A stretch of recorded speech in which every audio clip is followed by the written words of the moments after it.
2026 is right around the corner, like many of us do. It's an opportunity to clear the decks and set new goals. So we run down some of our resolutions for Heat players, coaches, and the front office and look at some New Year's Eve superlatives. Wes, are you a fireworks guy? It will come as no surprise that I am not. Craning my neck all night just to look at lights in the sky, no thanks.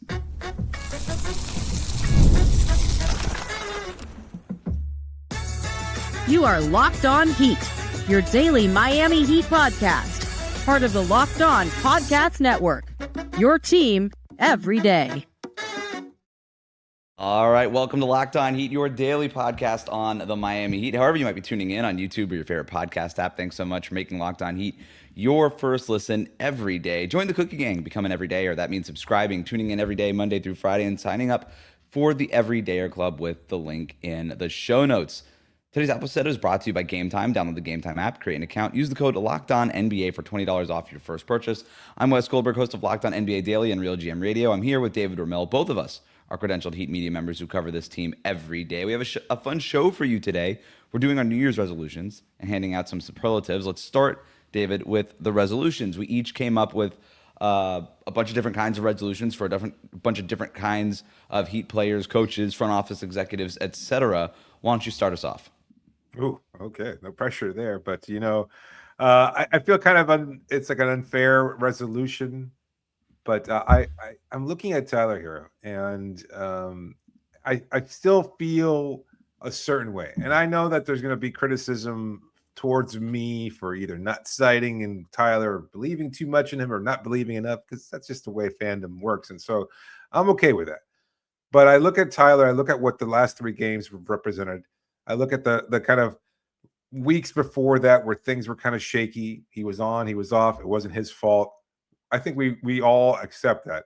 But I also look at what the starting lineup has looked like over the last three games, and I just don't know what Tyler's place is in it.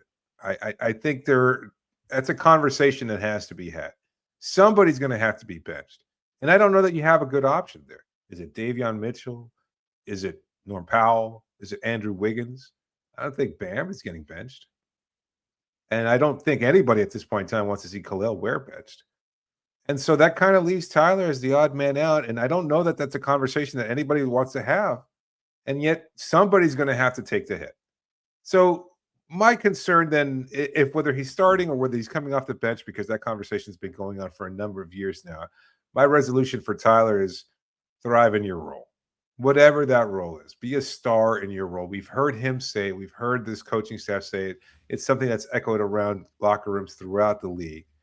But I think a lot of players, especially older veterans, understand that self-awareness is a key factor in helping you continue to evolve throughout your career.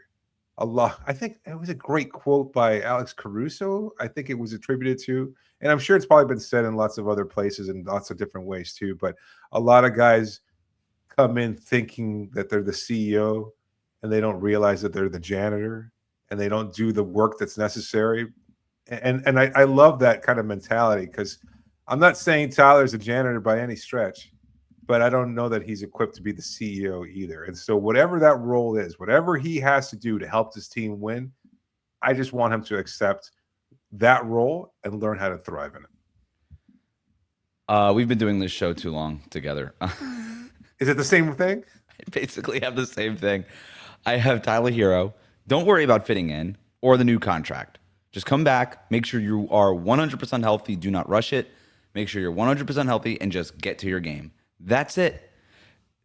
Take all of the accoutrements, the outside things. Look, you've already been disqualified for the Super Max. You're not going to make an All-Star team. You're not going to be All NBA. Anything that you wanted in terms of individual goals, accolades, resume builders, anything like that, it's out the window. That doesn't matter anymore. I think there's a freedom to that for Tyler Herro that, frankly, he's never had outside of his rookie season. Zero expectations, nothing really to play for. Yes, there's the new contract and the contract extension. Obviously, he wants to play for that. I think the Heat kind of know where they're at with Tyler Herro in terms of the contract extension. I think everybody, Herro might play himself into a few more $1 million on that extension potentially, or whatever it is. But the two sides know each other enough where that shouldn't matter in terms of him trying to rush back. What really matters for him is getting 100% healthy, not rushing back, and making sure you're ready for the long haul, because you know where the real money comes from. And everybody will tell you this, and multiple Miami Heat players that have come through that building have told you this too. You make money in the playoffs, and that's when the Heat are going to need Tyler Herro the most. So make sure you're 100% healthy, get to your game, come off the bench, start, whatever it is, but just do your thing, score some points, get some rebounds, run some pick and roll, do all this kind of stuff that you're going to do. Don't worry about anything else. That's my resolution for Tyler Herro. Clear your mind, just play your game. Yeah, it makes a lot of sense. And look, I feel, again, the need to kind of justify this thought process, because I know that there are a lot of loyal supporters there for one reason or another. And then conversely, there are a lot of people who are all too happy to critique him needlessly. And so I like to think that we tend to be more on the positive side of things when it comes to assessing Tyler's game. And so it's not fair to pick at him necessarily. And I don't think that's what we're doing either. No. But he's missed a lot of the season, and the team has gone through ups and downs, and he's not necessarily tied to those things, but he has to come back at some point. And when his return does come, there'll be expectations from him, from the coaches, from the fans, and how he learns to manage those expectations or live up to them while still fitting in and helping the kind of team ethic and making sure that they do what they're supposed to do in terms of how they run this offense, what they do defensively, etc. And I'm not saying he's unwilling to, but he needs to embrace it, and whatever that looks like. Because clearly there were some chemistry issues when he came back. Like, not that he played badly, but I think the chemistry was upset a little bit, as you would expect, trying to welcome a player like him back. So he just has to learn how to adapt, and that's totally fine. It's on him, it's on the teammates, it's on the coaching staff, but it's mostly on him, right? And I it's on him to go to the locker room and say, hey, guys, don't worry, I'll get my shots. I'll figure it out. And I'm not saying that he hasn't done this, right? All these things we're saying, I fully expect Tyler Herro to do, for the record. Yes. These are the things that I do. I actually think in some ways he's almost looking forward to the new kind of context that he's going to be coming back to, because I brought this up before, but he came back after missing 17 games, okay? I don't think that that's a coincidence that he came back at just the amount of time where if he didn't miss another game all season, he would have hit the 65-game minimum in order to make end-of-season awards. That's out the window now. That's not a possibility for him. He's already been eliminated from those things. So it's a different kind of context that Tyler Herro will be coming back to, but the most important thing is just making sure that he's healthy when he does come back to it. I'm going to go next. Jaime Jaquez Jr. is the subject of my next resolution. And this is going to sound a little counterintuitive. I think he needs to mix in more threes. And it's the thing that got him in trouble. I understand this in his sophomore year, where he's focused so much on making threes and trying to space the floor and add that to his game that he kind of got away from his bread and butter. I don't want him to do that. I don't want him to just be standing in the corner trying to space the floor for Bam and Tyler and Jimmy Butler. I don't want that. I want him to still do everything that he's doing now. But when the shot is open, he's got to take it. He's averaging the fewest amount of threes per game in his career. He's made just 15 three-pointers all season. All season. He is shooting 27% from beyond the arc. So it's not like he's shooting really well and just passing them up. He's shooting poorly. He's not a good three-point shooter. But I do think he needs to mix them in a little bit more. Not a ton. I don't even know that he's averaging 1.7. Can he nudge that up to 2 a game, right? Just so that defenses respect it, because defenses are going to adjust to him. They already have a little bit. He's finding counters, but at some point he's going to have to make threes. He's going to have to make them pay for playing off of them. They're not going to be able to put centers on him or bigs on him. These are the things that he has to do. It's not to a dramatic level. He's not going to be taking them like Norm Powell or Tyler Herro. Like I said, just a little nudge up to a couple a game, just so that the defense knows that you're willing to take them. Mix in a little bit more threes, Jaime. That's my resolution for him. It's a great one. I'll be honest with you, and I probably shouldn't even admit this.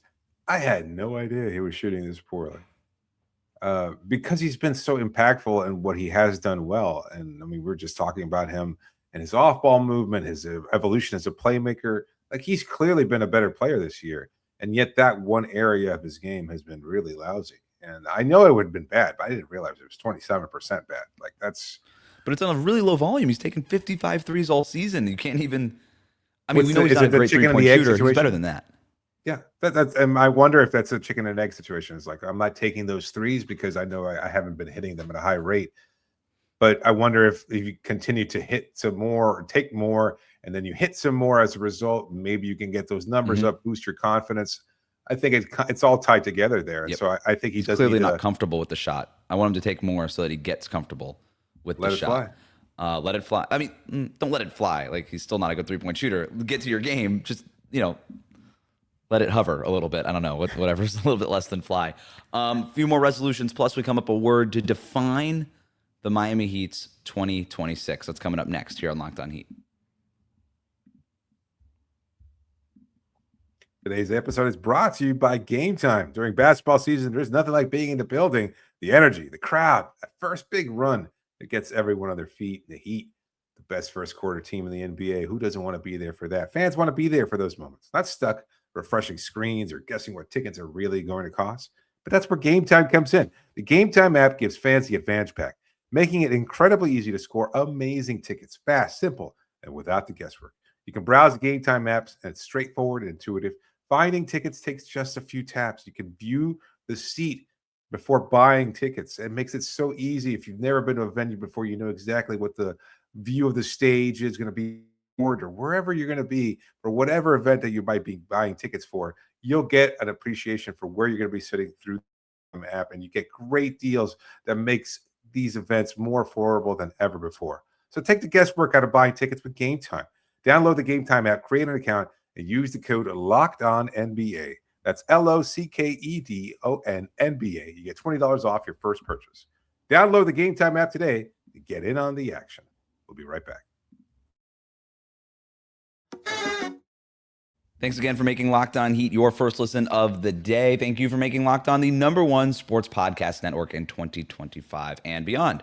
You already live your team every day. Now take it up a level and go ad-free. Join the Everydayer Club today and get Locked On Heat with no interruptions, members-only Discord access, and more, all for just $5 a month or for $50 a year. Go to lockedonheat.supercast.com or check the link in the show notes to learn more. We're going to define 2026 with one word, and then we're going to hand out some Miami Heat New Year's Eve superlatives in a second, but let's continue with our resolutions. We both had Tyler Herro. I had Jaime Jaquez Jr.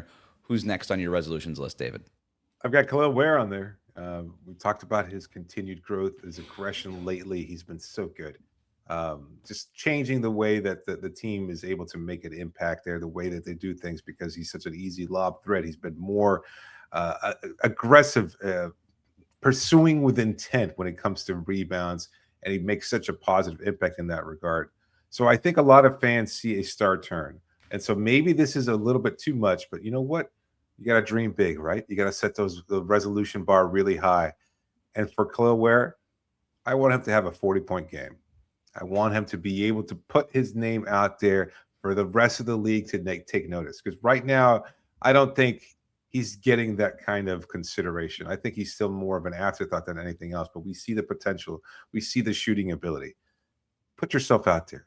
Make everybody take notice of you. You want to be that player. You're capable of that, being that player. You do have that star potential that a lot of people think you do. Go out there and show it. And what we've done so far has been great, and I'm perfectly fine with that. But if you want more, and I think that's the way that you're trending, then you've got to go and get more. And for me, one of those ways is by having that kind of big monster performance where everybody goes, damn, he did that.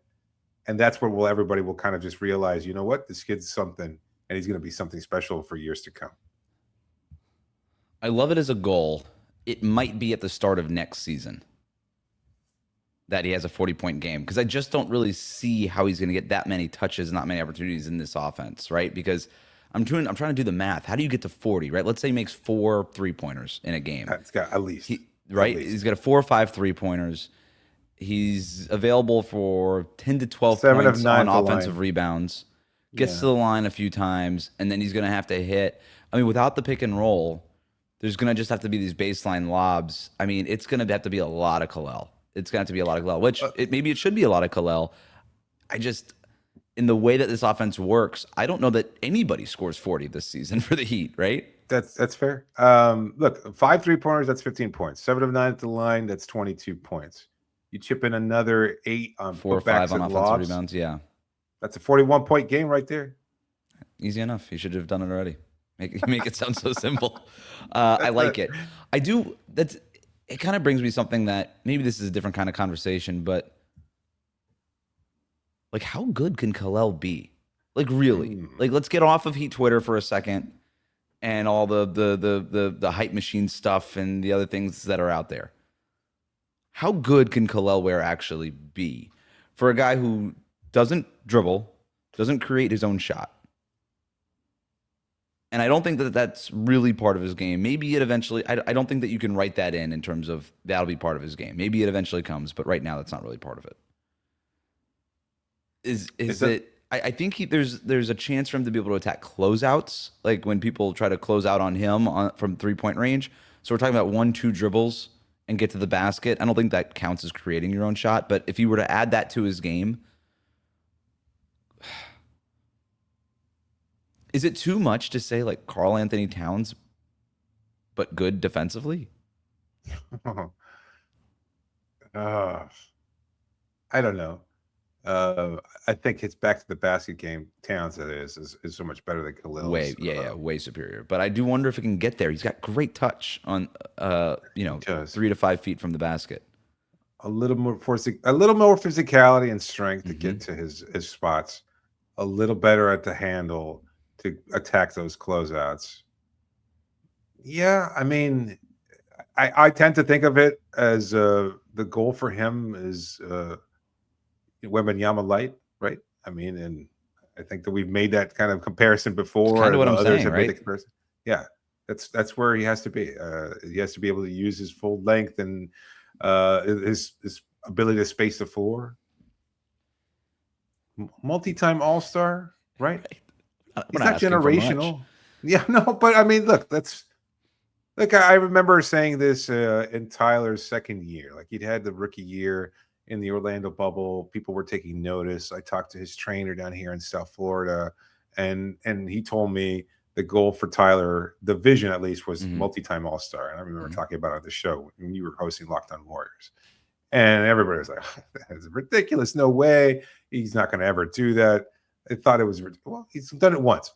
If he gets it once more, he's a multi-time All-Star. That's all there is to it. Yeah. Like, so he's halfway there, and he's still early enough in his career. So the goal is attainable. So for Kel'el, I don't think it's that dissimilar of a goal. I don't know if he's ever going to be a generational type player. I mean, that's the reason why there are so few and far between of those. But I mean, his combination of skills and size makes him a very unique prospect. And that's why the talent is there. And now that we're seeing the kind of mental aspect, the emotional aspect, the aggression in particular, why not? I think that's a good goal for him to reach.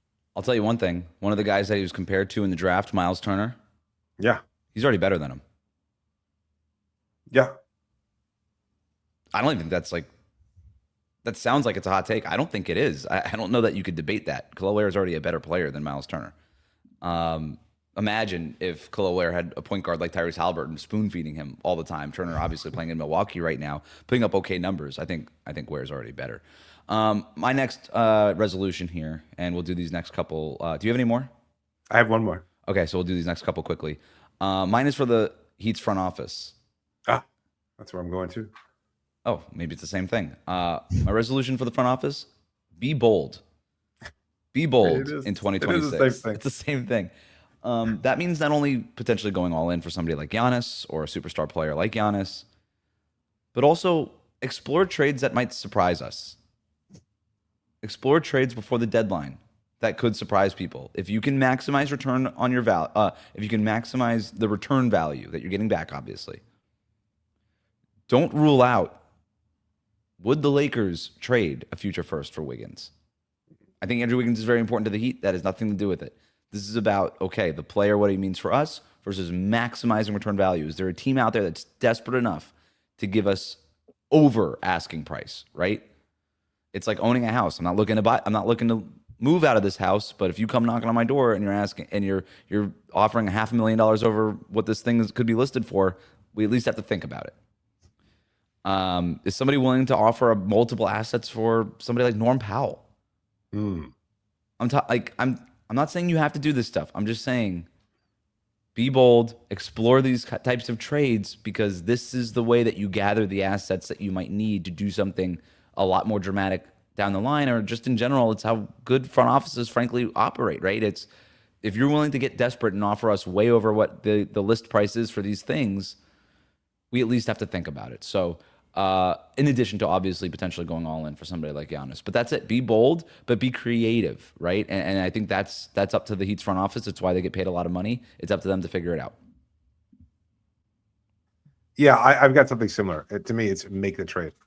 And I don't even know where I'm coming from in this aspect necessarily. Is it go after the superstar? Is it just as a fan? Is it as a person who covers the team and wants to see some kind of new juice added to the locker room? I don't even know. It's just maybe it's just kind of rebelling against years of the thought that we're going to go all in and do this, or that the team is going to get X player and then to fall short for whatever reason. And I think they've had their reasons, and I'm totally fine with the way it's worked out. Kind of not really, but still, I mean, it's understandable that things haven't played out the way that a lot of people had hoped. But you know what? I feel like you're no longer tied to the former iteration of this team. Get something done. Mm-hmm. Start to your point, be creative and start creating that next phase. Because this, as good as it is, as fun as it's been in moments, doesn't feel like it's an actual phase. This feels like a really uber successful stopgap. It's like the space in between. You know what? This is really good, but it's not the iteration, because it's a transition between relationships, right? You were in a relationship with your superstar Jimmy Butler. You're waiting for the next year, but this is being dating a hot unhinged. girl. This is just on Tinder for a few months. Just you're having a good playing time. the field. You're exactly. You're dating 9s and 10s. Congratulations. It's more about speed than anything else. It's just getting through dates. Yeah, exactly. Speed, so you know what? Get the next one, the next real one. The one that you actually have a long-term commitment. Yeah. But also have a good time for a while. You deserve it. It was the last relationship didn't end super well. I have one more resolution that I want to touch on. Plus, 2026 will be the year of blank. We'll fill that in after this. Today's episode is brought to you by FanDuel. Fridays already feel different during basketball season. FanDuel is making them even better, because every Friday night before the games tip off, FanDuel gives fans a new way to kick off the weekend with NBA Happy Hour. NBA Happy Hour is your official pregame, a limited time window where special offers drop right inside the FanDuel app before the action starts. Fridays from 6 to 7:30 Eastern time. That's 6 to 7:30 Eastern. They've already become appointment viewing with NBA Happy Hour. But opening the FanDuel app during Happy Hour brings something new. Boosts, bonuses, and surprises. It's easy to check the weekly special right before tip-off, and you can make a move before the window closes. The timing is perfect, right before the games, right before the weekend starts. It adds extra energy to Friday night basketball without overthinking it. So before tip-off, check the FanDuel app, see what's dropping during NBA Happy Hour every Friday from 6 to 7:30 p.m. Eastern. A little basketball, a little action, and a whole lot of Friday energy. That's NBA Happy Hour, only on FanDuel, the official sportsbook partner of the NBA. We'll be right back. I have one more resolution before we get to our fill in the blank and our New Year's Eve superlatives. I don't want to find the camera. Where's the camera? Here it is. Okay. Adam Silver. This resolution's for you. Ooh. Do the right thing. You know what I'm talking about. Do the right thing. I don't want to hear about the lawyers and the FBI and the due process. And you're the commissioner of a sports league. Don't worry about precedent. Don't worry about this. Do the right thing. Everybody will understand it. Do the right thing. All right. David, 2026 will be the year of blank. Let's answer that and then get into our New Year's Eve superlatives. I'm going to go ahead and go first here because it's related to what we were just talking about. 2026 will be the year of commitment for the Miami Heat. Bold. Will they or won't they pay Tyler Herro? Will they or won't they pay Andrew Wiggins, Norm Powell, Jaime Jaquez Jr.? Will they go all in for a star, or will they focus on the youth movement? I don't know what the right answer, I don't know what the wrong answer is. I think you can make very good arguments for to do any of those things or to not do any of those things. But this is the year where you got to commit if you're the Miami Heat. It's a year of commitment. Your Tinder splurge is going to fade away after the season is over. And this offseason, this summer, they're going to have to commit at the latest, right? Maybe there's something that happens before the trade deadline. If it's a Giannis type deal, then we'll know. But this year, they are going to have to commit on a direction. Maybe we don't know exactly what the next era looks like. Maybe we do, but we'll at least have a commitment towards a path. And I think that's what the Miami Heat have to do. They're in an age of discovery right now, but that's going to fade, and they're going to have to commit to do something here. I love it. I think that's a great take there. I've got 2026 year. 2026 will be a year of improvement. I think they'll continue to get better. I think to that same point, they're going to improve by making the move. I don't know what that move is. At this point, even if they just made a lateral move or kind of a clearing the decks a little bit, whatever it takes, maybe get rid of some of the glut at a certain position or whatever, like that's fine. Like at least have a purpose and say, you know what, let's get it done and improve in that run aspect. And also, and I cannot say this enough, get out of the play-in tournament. I don't want to see Atlanta and Chicago again. Okay? I don't want to see the annual 3-team merry-go-round of the Heat beating up on these other two teams. Or I stay out of it. Be a 5th seed. It's not that far away. You can do it. I know you can. I have faith. And I think that's it's a great resolution for the Heat too. Just no more play-in tournaments. Can we get like a ban, a 2-year, 3-year ban on the play-in tournament? Either be out of it or be in the playoffs altogether. It's New Year's Eve, which means people are going to parties, watching the ball drop, and counting down to the new year with their loved ones. To ring in the new year, we thought we could hand out some New Year's Eve themed superlatives. David, let's start with the first one. Most likely to go all out and plan a big night for New Year's. Who on the Heat's roster do you think fits this? Ooh, go all out and have a big night. That's not an easy one because this team is kind of tough to kind of look at. But I have to say it's probably Tyler. And I know that might be tough considering he's got a couple kids and everything else. I know that might not be the life, but I feel like that entourage is probably bigger than we get to really be privy to. So I feel like he's going to do it. He's got the money for it. He's got the established kind of, reputation or whatever. He can pull strings. He can get it done. I could say one of the younger players, but Tyler seems likely for me to be the guy who just goes out and be like, you know what, new year, new me, and kind of just have a big blast. I think you missed the obvious answer. Which is? It's Bam. No. He's in the honeymoon phase with Asia Wilson. He can't. This is their first New Year's. They can't just. Nope. They can't just. No, you got to go out. You got to show her the town. Nope. You got to go out in Miami. That's get dressed him, up. Asia, and Mama having a flute of champagne, and that's it. That's the 3 of them. I think you're missing the boat on that. I think that's next year.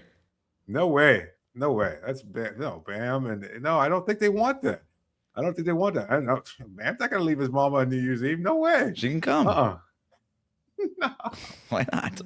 They're gonna sit in a booth in the corner where they are anyway. It doesn't matter.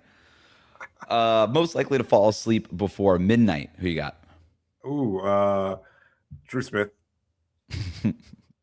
I have a taller Drew Smith. I have Andrew Wiggins. That's who I have here. That's a good one. That is a good one. Most likely to party. You might not even know. New Year's today? You sure? Most likely to party too hard and start 2026 with a hangover. Terry Rozier. I didn't know we could pick him because he's not on the roster. I don't know. He's away from the team. Other than that, maybe I could say Nico. I thought Nico. I think it's a good pick. I went Kashad Johnson. I just think that he's like one of these guys who says he talks about how quickly his body metabolizes alcohol and then takes it a little too far. I could see him like doing a keg stand. Yeah. Like I think he gets after it. He's definitely standing on a table at some point. All right. Most likely to write down resolutions. Ooh, that's also Drew Smith to me. Like that, that he does seem like that type to just be like, no, I want to. He's got a vision board. He sticks to it, and it's very detailed. His vision board is just like perfectly constructed knees and legs and Achilles tendons. It's just like. He's definitely goal oriented. I think that's a good one. If I had to pick a player, I think I'd go Davion Mitchell. He seems like a guy who writes down resolutions, but it's obviously Eric Spoelstra, right? Like this is the guy who he's always reading these coaching books, these self-help books, all these things. Like this guy is a big time, like multiple writing down resolutions, manifest destiny, all that kind of stuff. That's Spo to a T. Last one here. Most likely to call New Year's just another day. To me, that's Bam. That's Bam. That's the Heat culture. Like, oh, he didn't even know. Like, yeah, he did it. He celebrated. It was a nice, quiet night, or not. But we'd never find out about it one way or the other, And so to him, it would just be like, oh, just a celebration, and that's all it is, and not that big a deal one way or the other. As long as he gets to be with family and gets to focus on basketball, that's all that matters. This, that, and the third. Yeah, doesn't matter. We flipped our first and last answers. I went Tyler Herro here. I don't buy it. I don't buy it. If Tyler said it, I wouldn't buy it. I'd be like, oh, really? I wouldn't buy it either, but I think he's most likely to say it. I wouldn't buy it. But that's exactly right. Like he's always playing this like too cool for school type of thing. Like he'll still go out. He'll do all the things. But if you ask him like New Year's Eve, you got any plans? Oh, New Year's just another day. While I was wearing like his wraparound sunglasses. Too cool for school, Tyler Herro. The Pashmina. Does he still have that? With the hat with the rabbit ears or whatever that was. It's just the other day. I wear this every day. It's like blinked up tuxedo maybe for like a special. Yeah, Tyler, why are you wearing the tuxedo, the all black tuxedo with the bedazzles and all that stuff? Me, just another day. It's not for New Year's. I'd wear this in April. Let us know what you think in the comments. Is Bam Adebayo going out on New Year's? Is he owning his town as the face of the franchise, or is he staying in with his mom and drinking a single flute of champagne? But that'll do it for us today. Thanks for making Locked On Heat your first listen every day, your last listen perhaps of 2025. Make sure you make your first listen of 2026. Locked On Heat. We're going to be opening up the year with a mailbag.